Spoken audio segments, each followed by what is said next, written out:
In 1817, a farmer named John Bell moved his family to a property in Robertson County, Tennessee. He had cleared the land, built the house himself, raised 9 children on that farm. What began over the next 4 years has never been satisfactorily explained. It destroyed his health. It drove his family to the edge of sanity, and before it was over, it spoke to them in a voice from no visible source. It knew their names, it knew their sins, and it said clearly that it had come specifically for John Bell. The first signs were small, sounds in the walls, like something gnawing, then knocking, rhythmic, insistent, moving from room to room.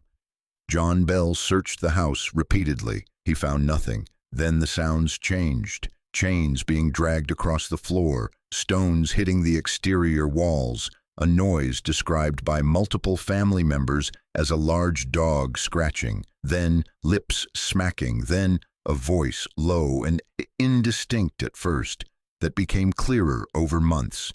By 1818, it was speaking in full sentences. Word spread through the county. Neighbors came to investigate and experienced it themselves. Not just sounds, objects thrown, visitors struck. A man named James Johnston, a respected farmer and elder of the local church, came to spend a night in the Bell home. He experienced the disturbances firsthand. His conclusion stated publicly, something was there and it was not human. General Andrew Jackson, later the 7th President of the United States, visited the Bell farm in 1820 during a hunting expedition. Jackson's own account recorded by members of his party. On the road approaching the farm, his wagon wheels locked. The horses could not pull the wagon forward. The wheels had not struck anything. Then a voice came from no visible source saying Jackson's party was welcome to proceed and would be visited that night. Jackson reportedly stated afterward that he had fought the British and faced many dangers in his life, but that what he encountered at the Bell farm was the most frightening experience he had ever had. He left the following morning, ahead of schedule.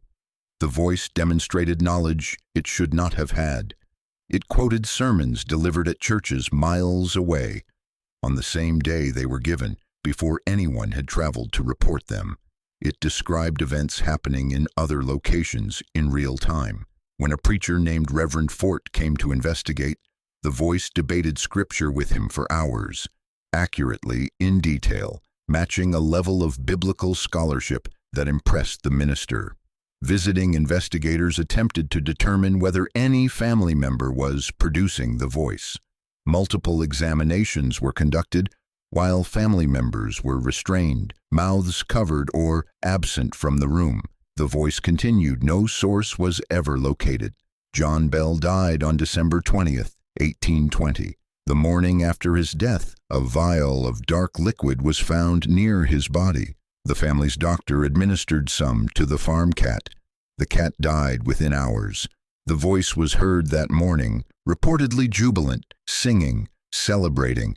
It then said it was leaving, but would return.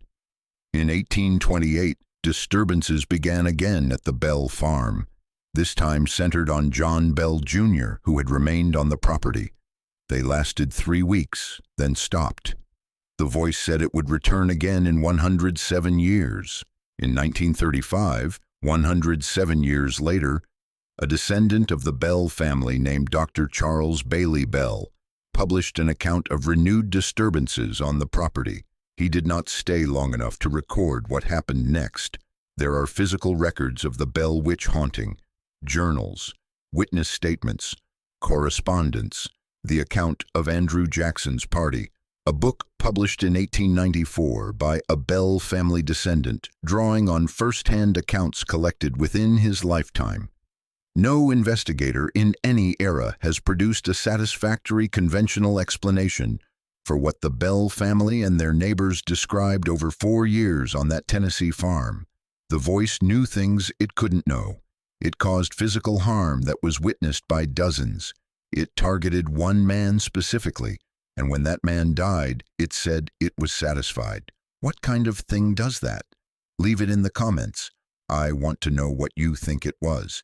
There is one detail that tends to stop people. The voice knew things it should not have known. Private conversations held in other houses, in other counties, the contents of sermons given by visiting preachers who had never set foot on the property, the text of letters that had not yet been opened. Multiple witnesses corroborated this, people who did not know each other, people who had no reason to fabricate the same details. Investigators at the time and researchers in the centuries since have not been able to identify a mechanism by which any person on that property could have obtained and transmitted that information.